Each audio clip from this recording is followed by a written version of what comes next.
So I was a porter at King's College Hospital, and it's that job in itself is like crazy, innit? The things that I've seen. Oh, I imagine, yeah.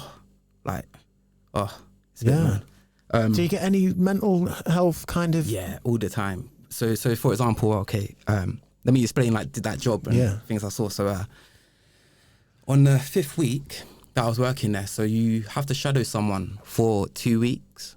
So this is the 5th week. So this is like the 3rd week that I've been doing the job by myself. And 2 patients come in, and both of them had been stabbed. One of them like not so severe, but then the other one, he needed like internal, like he was having internal bleeding. He needed the blood to be like released and stuff. So I didn't know at the time, but it wasn't my job to do the blood bank. So as a porter, someone will be assigned to Code Red, and it will be their job to run and get the blood for the patient. I didn't know that it wasn't my job at this point, right? But I walked into resus, a part in A&E, and I see this patient. Now, this patient, when I tell you, here to here, was open, like completely open. And like, I could see like his heart beating. Jesus like, Christ. You know what I'm saying? It was weird thing to see, because I was like, that's fake. Like, yeah, you know what I'm saying? It didn't seem real, yeah. Exactly, it didn't seem real at all. So I got my colleague, the other porter, he told me if I could do the blood, be the Code Red for this patient. So I was like, cool, yeah, I'm on it. So this patient came in at 12 at night, 11:30, 12 at night. And I got the blood for the patient, ran back, did that twice. And they then, as I'm running back, they're transferring the patient into the CT. They're wheeling the patient into CT. So I catch up just in time to like help them transfer the patient onto the CT scan. And as we did it, the blood, like, I don't know how I didn't get covered in it, because blood was just everywhere. From the guy's body? Yeah. Like, you know, he was wide open in it and just blood everywhere. So we put him on the CT and we go behind the back, and, you know, all the doctors are there, nurses and stuff, and they've seen this stuff before in it, so they're cool. They're handing over like little jelly babies and sweets in it, like just to be. It's like, just another day at the office. You know what I'm saying? But for me, I was like, wow, like this is mad. So then they say to me, so can you take us to the theatres? And in my head, I'm thinking, yeah, I know where the theatres are, but there's 2 elevators, and one of the elevators, the trolley with the patient on won't be able to fit in by like just a tiny bit, and the other one it will. But because it is my 5th week, I was bare thinking like, oh my God, like, please don't let me take this patient to the wrong elevator and have to wait. And yeah, I never thought of a porter having that kind of. You know what I'm saying? Like, I was thinking like, because in my head I'm thinking like, I don't want to cause any delay in the process. Yeah, of course. This guy's dying in front of me. So the CT happens, and like as I go behind the person to like lift up the brake on the trolley, for like literally 0.5 seconds, my leg went shaky. Like, it just went like, I'm not like, it is what it is, isn't it? My leg went a little bit shaky. But then like within like 0.5 seconds, I just fixed up, got back into the mode, and wheeling this guy down the corridor, like fast, with like all the doctors and stuff beside me, and take him into the theatres.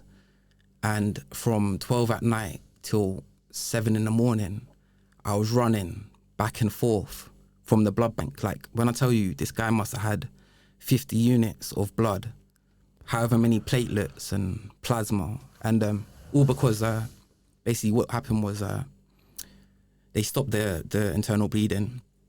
They stitched him up. I saw like all this in it. I'm not in the theatre room, but like you're in a side room. I'm literally watching. So they stitched him up and everything. As they stitched him up, he went into a cardiac arrest.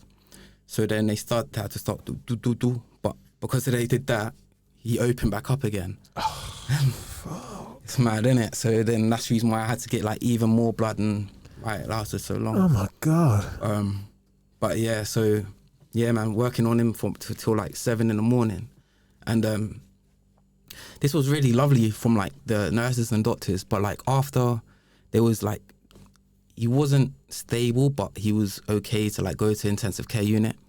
When just before we transferred him and stuff, like they applauded me, which I thought like I've done nothing. Like you guys are like the real heroes, but it's just because like I was running like 150, 200 meters like back and forth. Like, it was mad. But yeah, that was like crazy. Did you have you sort of, you know, in the time since, is that something, are those images that ever come back to you that, you know, you think about that? Not necessarily. No, like it's not trauma to me like that. Like it doesn't play on my mind seeing that guy. For me, that was stressful in the sense that, you know, basically his outcome was he went to intensive care, and then I found out that he had 2 more cardiac arrests while I was in intensive care, and he passed away. So you didn't make it. Nah. So it was sad, you know.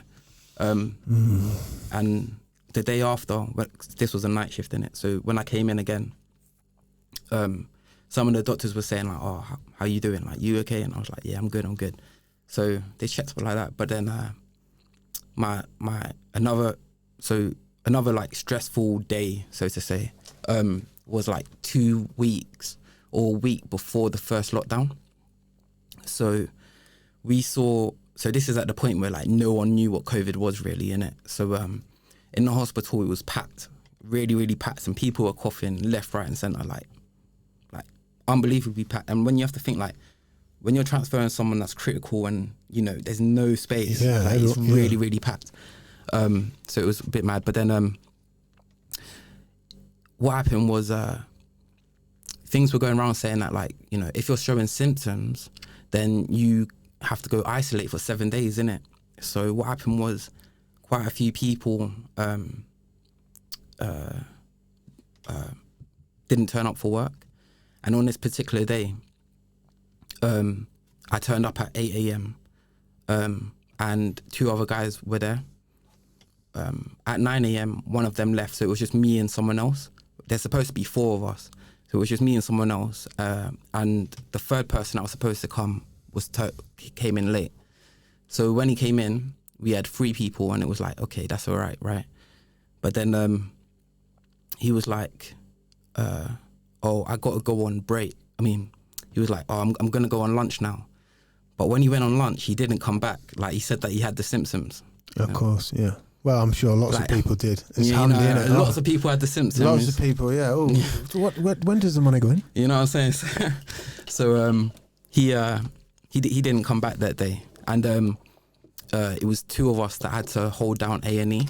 Wow. Now, I'm helipad trained, so that means that like I have to go up and get like the critical patients. This is amazing, by the way. So I'd like to hop in here and just say, like, this is critical, like, life skill, life experience, you know, technical skill, technical know-how, you know, like procedure, what happens this is all massive for your worldly knowledge moving into the career that you're moving towards, by the way. So definitely more power. Thank you. So you're helipad trained as well? Yeah, yes. Wow. So on this particular day, went up to go collect a patient. Now, it was a baby in it, like 4 months old, 3 months old, and the baby wasn't breathing. So like that was, for me personally, working in a hospital, you see mad things, but whenever it's like a child or a baby, it doesn't sit right at all, in it. No. So there was this little baby, and I'm like pushing the trolley down. I have the guy pumping the air into the baby, and go down into the resus area, and we transfer the baby onto the incubator, and then the nurses and doctors do what they're doing. But as soon as we transfer the patient onto the incubator, a woman like 2 beds down, so to say, she went into cardiac arrest.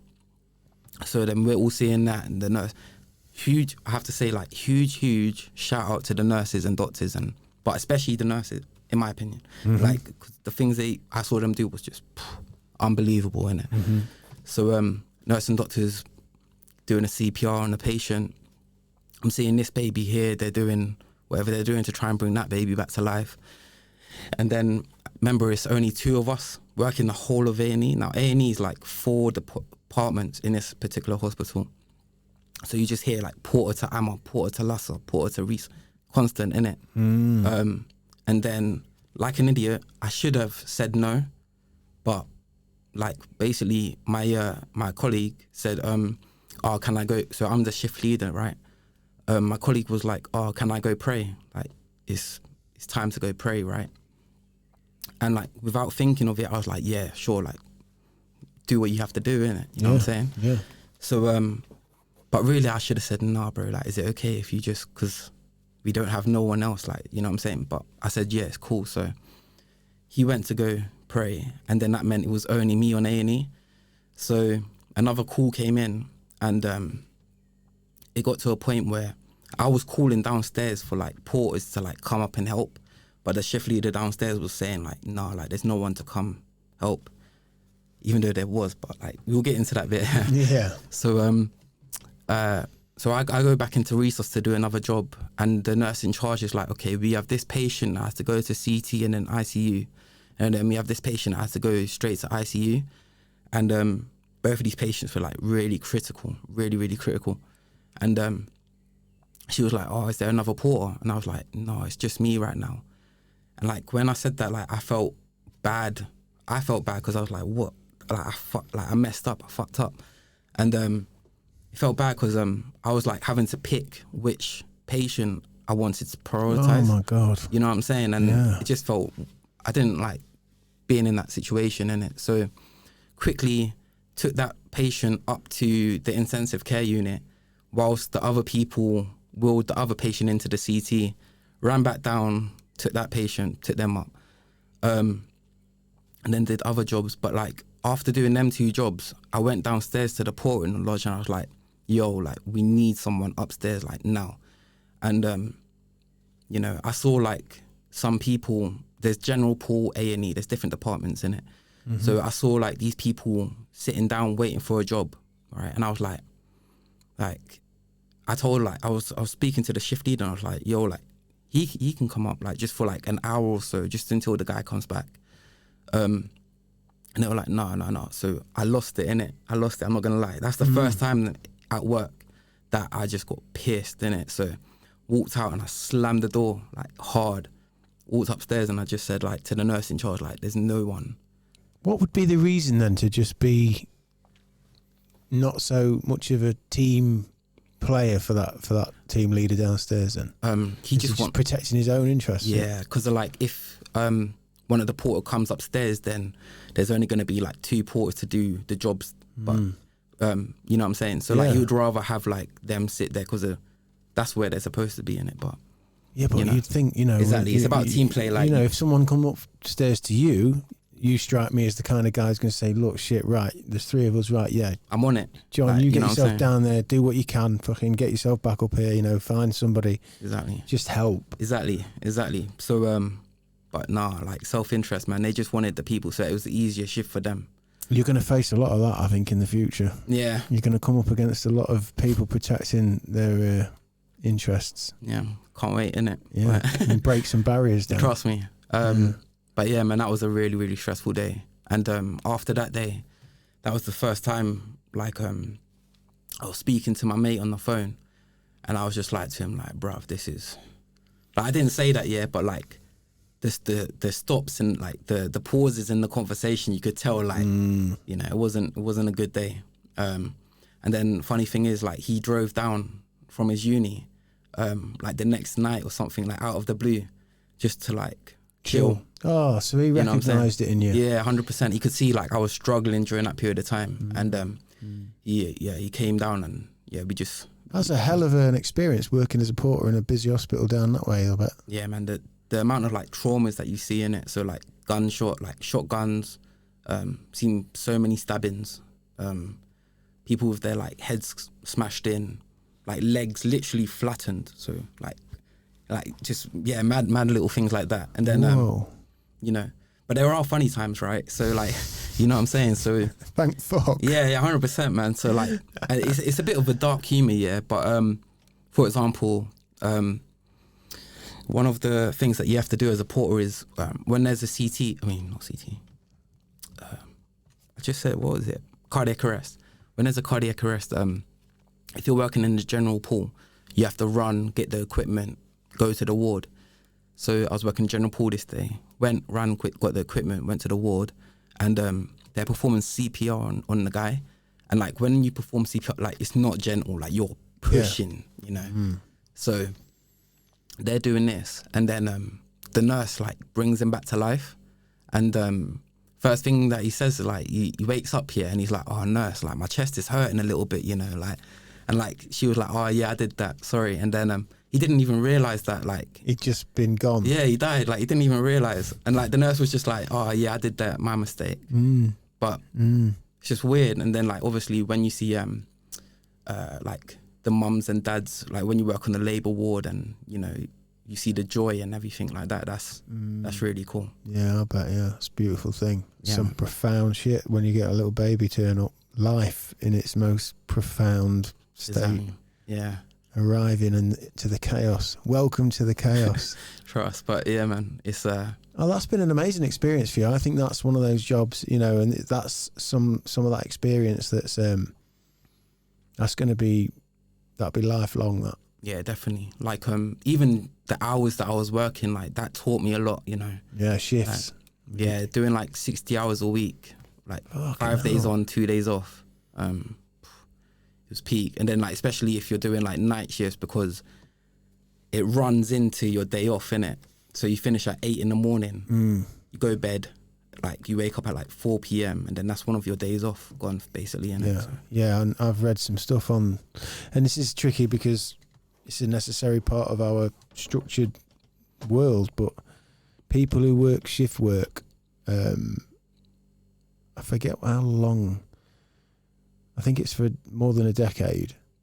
I forget the stat, I'll probably sever this, but people who work shift work for a long time can lose up to 7 years off their life expectancy because of the circadian rhythm getting knocked out all the time. So sleep patterns and not getting the sleep that's required. Because what I used to think was, if I get my 8 hours, because I used to party a lot, I used to think, right, well, I haven't slept since Thursday, but I'll sleep, you know, but you don't get it back. It's like you can't, and you're supposed to sleep to the circadian clock, you know, so like in the dark, you're meant to be asleep and you'll get your deepest sleep at like between 2 and 5 in the morning and stuff like that. Yeah. So when we're doing shift work and we're doing it for two decades, it fucks up your circuitry. And can imagine. Yeah, it seems to be that it's pretty common that the life expectancy shortens because literally you just not meant to be.